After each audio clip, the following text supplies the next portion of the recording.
For regular videos on ancient cultures and forgotten civilizations, please subscribe. If you would like to support the channel and become part of our ancient history fan community, visit patreon.com/World of Antiquity.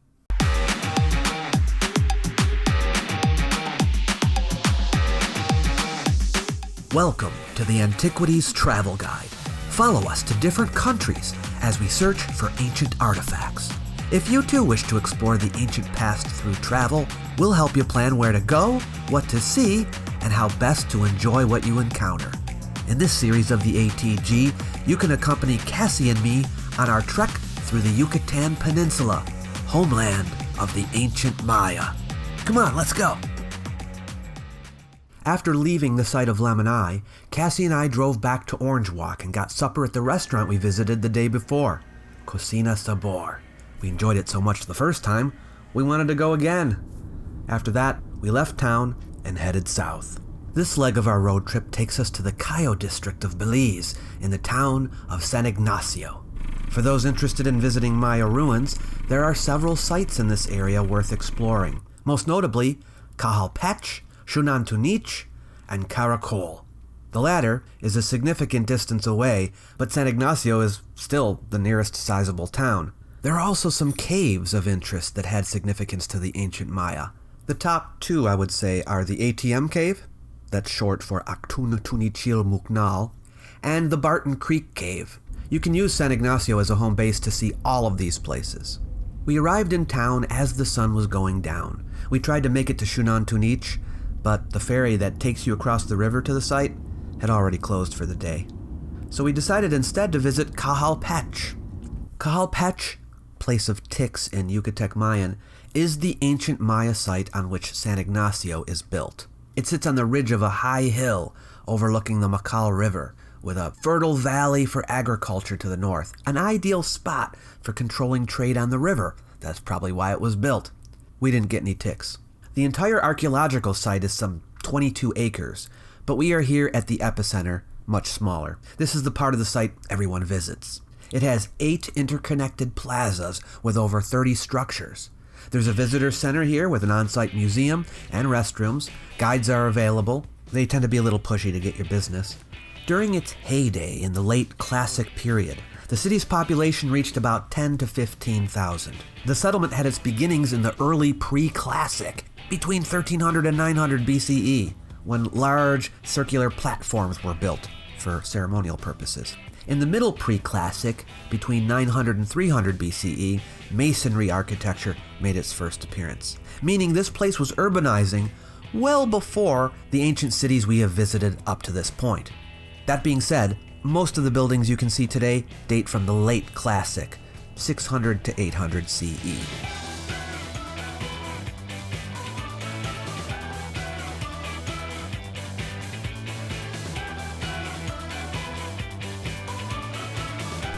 Cahal Pech is located right in the heart of San Ignacio, and admission is $10 Belizean per person. There isn't much to see in Plaza H, as it remains mostly unexcavated. Plaza C has a partially restored ball court. 4 other buildings that surround the plaza have yet to be restored. We have just entered into the civic and ceremonial heart of the site. Plaza B, as it's called, is the largest plaza at Cahal Pech.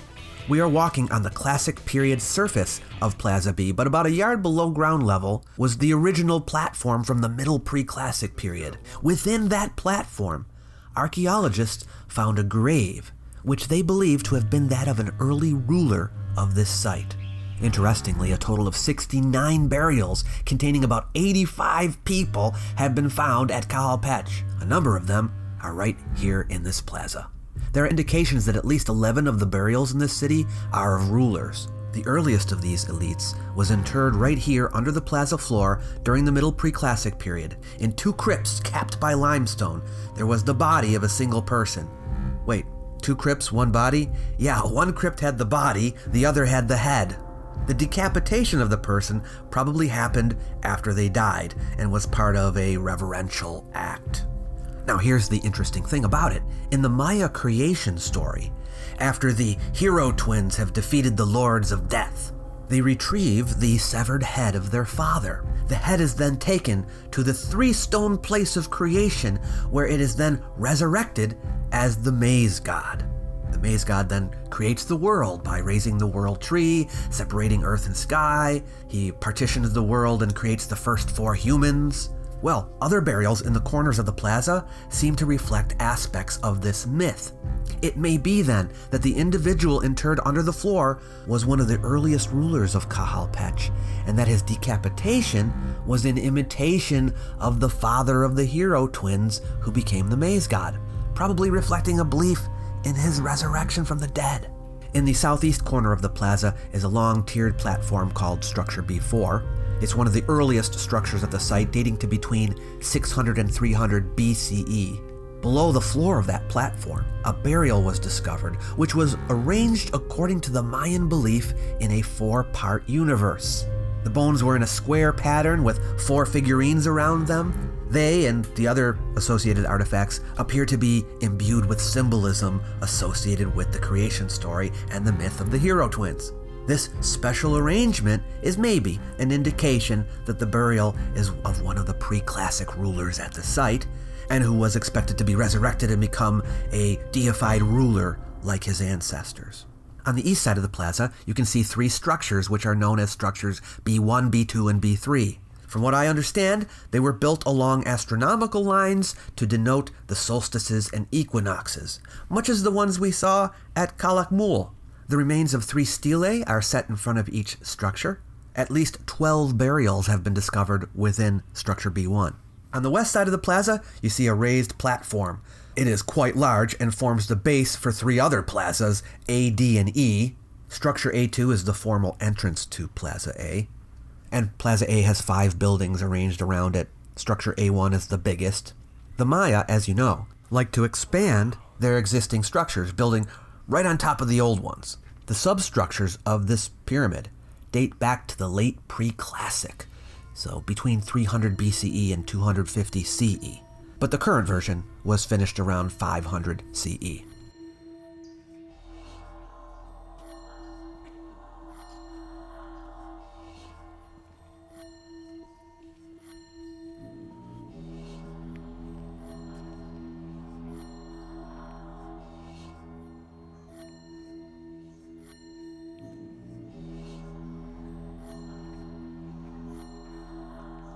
A tunnel leads to the outside of the plaza, and a modern wooden stairway leads down to ground level.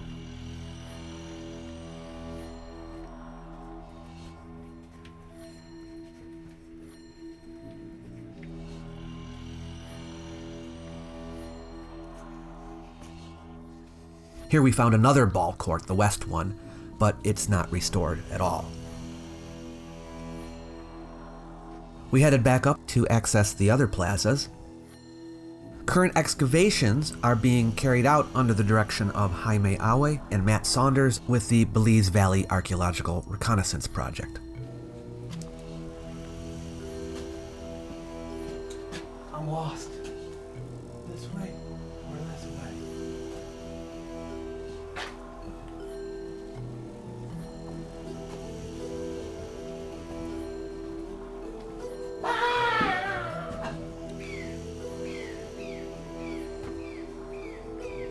What's interesting is that plazas A, D, and E, which we're going through right now, were restricted access plazas. Wow. Yeah, these are plazas that contain the buildings of the elite, residences, and administrative buildings. So we're going into areas here that the common people of the time weren't allowed to go in. A twisting stairway through structure E1 leads down into Plaza F. The cool thing about this place is like there's all these winding passages and stairways and these tunnels, and it's amazing. You can get lost in here. I don't even know where I'm going. Let's try this.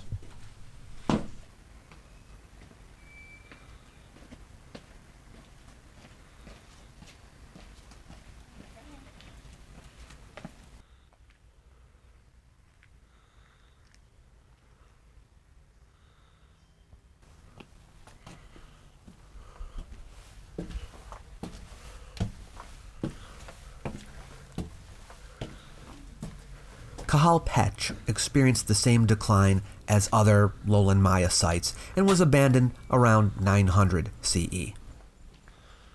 You never know what you're going to find. Unfortunately, we didn't get a second opportunity to visit Shunan Tunich, and that was one of the biggest disappointments of the trip for me. But those kinds of things happen, and Cahal Pech was really cool. The sun was setting, and it was time to go back to our hotel. We got something to eat at a Chinese takeout place in town. We stayed at Midas Resort.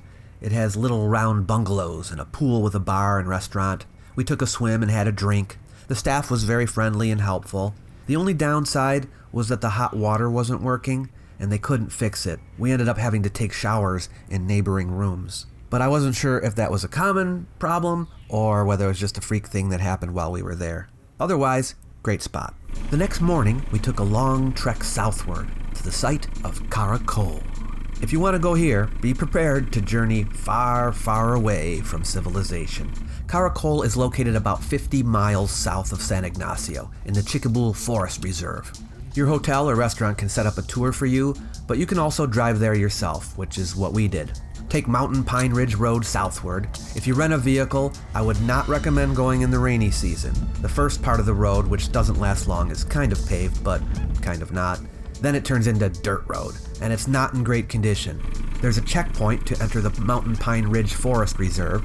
They want to keep track of who goes in and out. From there, you'll drive on lumber roads through the pine forest. It's actually quite beautiful. The reserve is mostly a large, undeveloped area of tropical rain and pine forests. Keep an eye out for cool native birds and other interesting wildlife. You'll get to a military station, and there you have to sign in. They told us they offer a military escort to the site, but there were no soldiers on hand to do it, so they just told us to go ahead. I asked why we would need an escort, but he just gave some vague answer about how we were close to the border with Guatemala, so we ventured on into Chiquibul Forest, and the road was very rocky in parts. When we got close to Caracol, the road became paved again, but we had to be careful because it was overgrown and had potholes.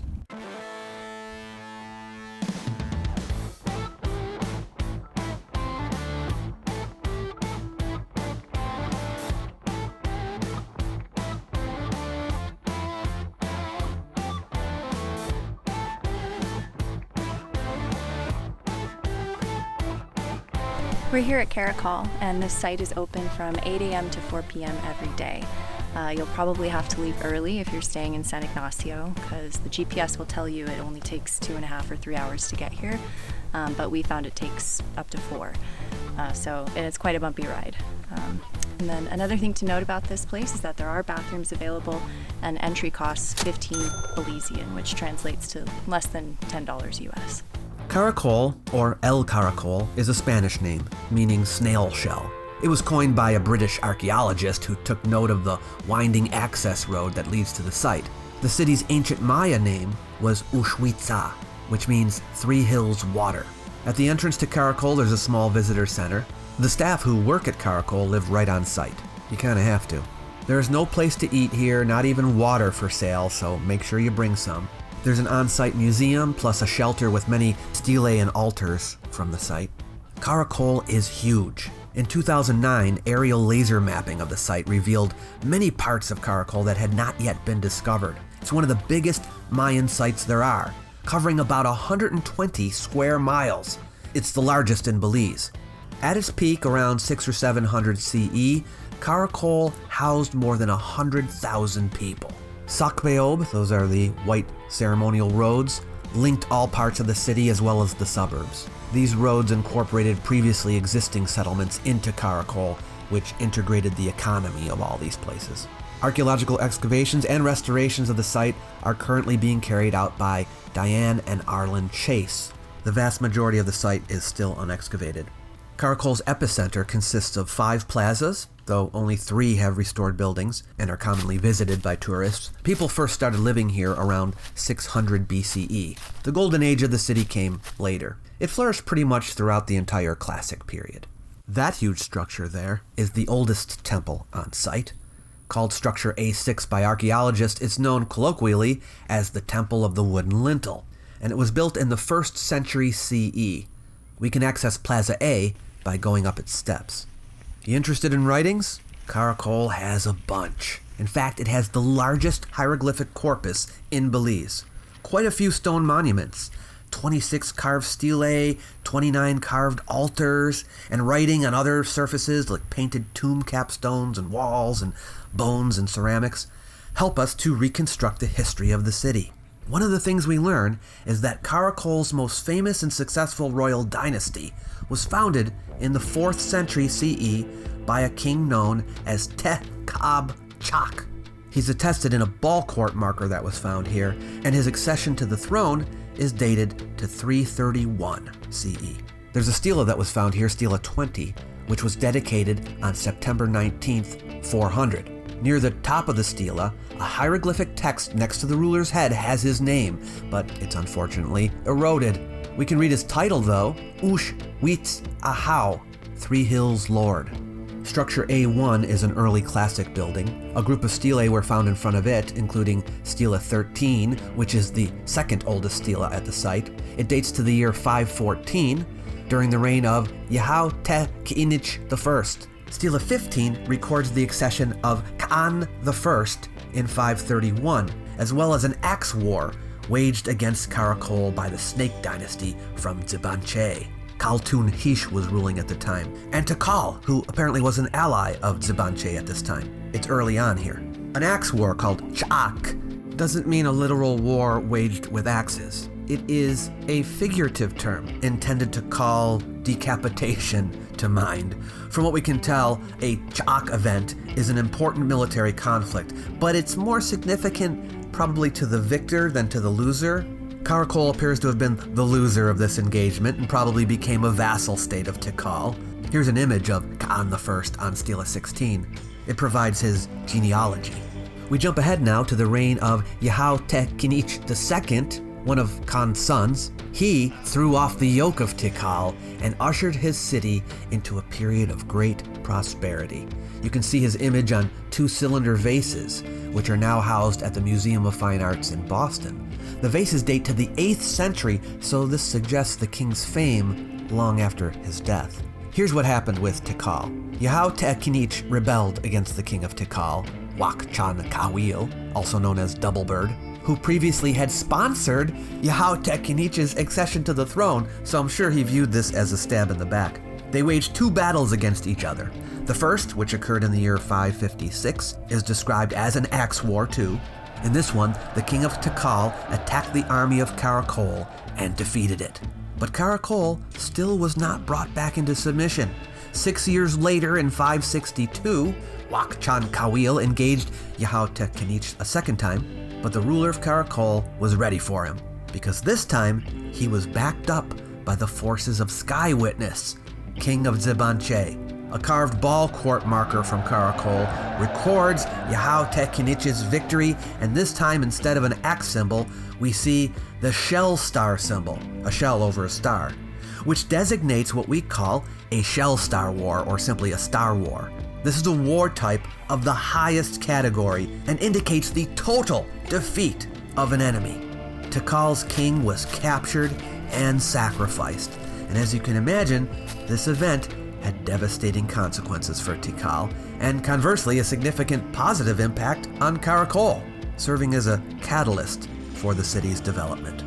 Over time, Caracol became one of the most important city-states in the Maya lowlands, though it should be pointed out that its alliance with the Snake Dynasty seems to have resulted in a relationship through which the Snakes took Tikal's place as Caracol's new boss. A broken stela found here, Stela 4, which dates to 583, writes about an action of Yahau Te Kinich. It's not clear what the action is, but it was supervised by Scroll Serpent, the ruler of Zibanche. This shows that some 2 decades after the victory over Tikal, Caracol was in some way under the authority of the Snake Dynasty. Here's Stela 5 from the site, which depicts a son of Yahau Te Kinich II. His name was Knot Ahau.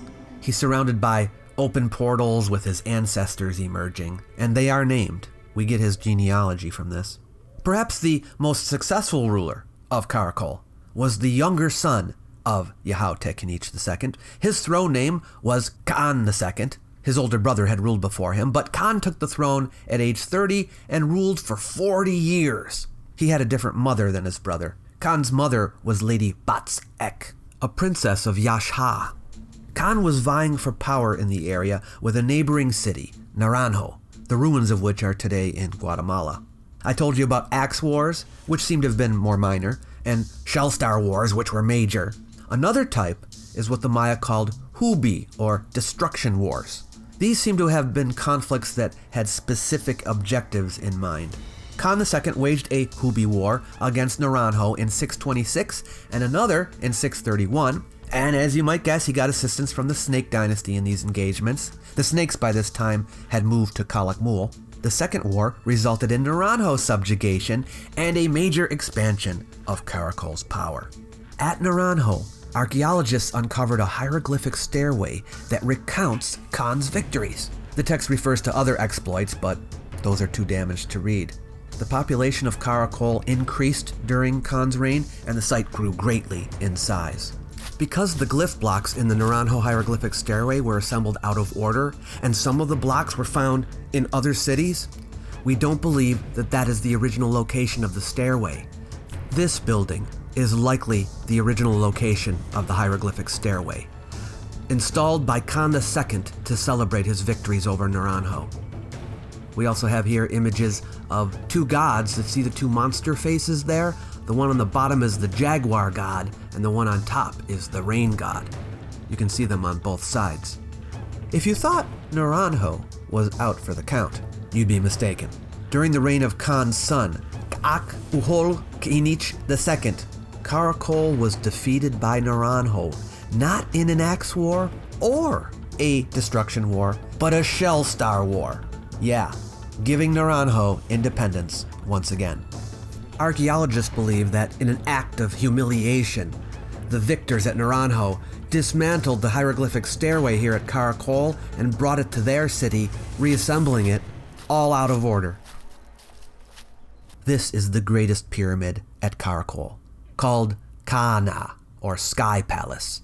It has a long construction history, but the major construction dates to the time of Ka'ak-Uhol K'inich. He may not have done well on the battlefield, but his building works are impressive. Amazing. Just when you think you've reached the top, you see more stairs. Estimations of its ultimate height, the top isn't all there, put it somewhere between 136 and 141 feet. It's the tallest Mayan building in Belize. Hey, it's the tallest man-made structure in the country. Ka'ana contains 4 palaces and 3 temples. The palace rooms were originally coated with white stucco and decorated with red paint. A number of tombs have been found in the Sky Palace, one of the more interesting being that of a woman in structure B19 at the top. A painted date of 634 was found on it, suggesting that she may be Lady Bats Ek, the mother of Khan II. But a recent inscription found at Shunan Tunich has placed Lady Bats Ek's death in 638, so this tomb, it ain't hers.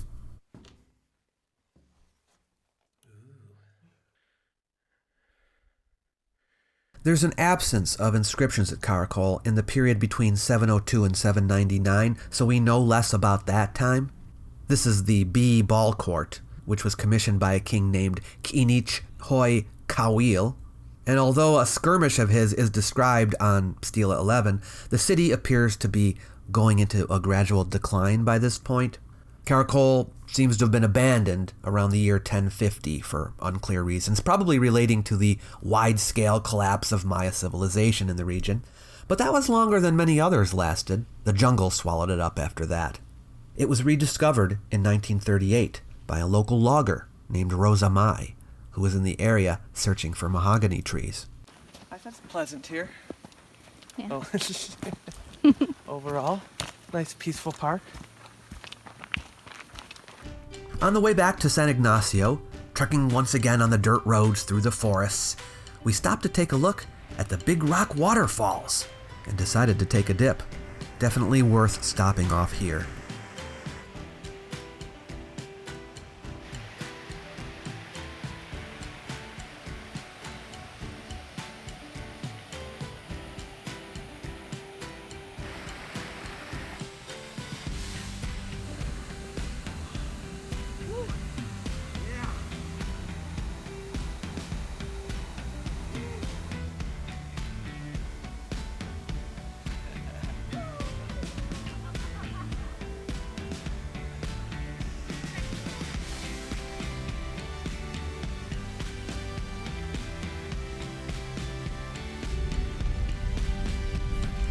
On the road back, we stopped at a place called Nature's Kitchen. They specialize in raw foods, whole foods, vegan, vegetarian, gluten-free diets. So pretty much anything you want, all very healthy and good for you. What do you think? Very good. We stayed another night at the Midas Resort. The following morning, we planned to go to the ATM cave, but when we got there, we found that they wouldn't allow cameras. We didn't think it was worth paying the hefty price if we couldn't share the experience with anybody, so we backtracked a bit and went to the Barton Creek Cave Reserve instead. We took a dirt road through Mennonite territory. Beware, as you near the site, the road becomes more rocky and quite treacherous. You also have to cross a shallow creek with your vehicle, but we made it. If you're the off-roader type, it's not that big of a deal. No, it's over here. Okay, and then go this way to the right. There's a small establishment there called Mike's Place, which provides entry to the cave with a guide. The cost was 150 Belizean dollars per person, or $75 US, which is pricey, yes. The most expensive site we went to on this trip. But it's also the only one we hired a guide for, and that was mandatory. You also get to ride in a canoe. Mayans had two ways of looking at caves. They had the positive way and the negative way. Positive, they refer to a cave as a sacred place. They actually believe that their gods live in caves. Hence the reason why they would come into cave systems with human sacrifices, ceremonies, rituals, again with the intention of pleasing their gods. Negative, they refer to a cave as a portal leading to the underworld, Chibala, place of terror, place of fright. We won't head that direction today, but it's good to know, right? Oh yeah, I see that. Carlos was super nice and knew a lot about the cave. Of course, it's believed that during the Mayan times, the waters were higher. Erosion took place and put it down the way it appears today. So, they came to this point, to this area where with their double canoes, with their rafts, and take a look at what they did to the right side of the bridge. Step one, step one, step two, walk across, and up the ledge. How do you guys know that, what was the evidence that this was used by the Mayas? The ceramics. Yeah. The ceramics, the human bones that are found over there. And why would they be crossing it? What's over here? Yeah, I mean, Well, this is a natural bridge, right? yes, this is But not- they thought it was like maybe the gods gave it. Yes. The guys would have set it there for them to use it, right? All they did was the only modified stuff on this are the steps. They chipped those steps there. The Maya of this area used the cave during the Classic period. And not only will you pass by cool rock formations and skeletal remains, but a few artifacts as well. We were the only ones in the cave, so it was very quiet. You could hear every drip. I loved that.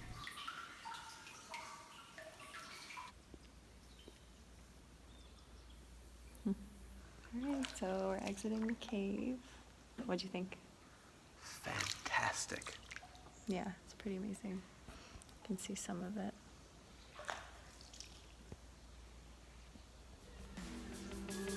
The area in and around San Ignacio is fabulous, and I recommend it as a place to visit. But where to next? Well, Cassie and I are taking a little time off to visit Key Calker off the coast. I will show you a bit of our rest day in the next video, and then it's back to Mexico to visit sites on the Mayan Riviera, starting with Chacoben. You won't want to miss it. Thanks for watching. Please don't forget to like the video and subscribe if you haven't already. We'll see you next time.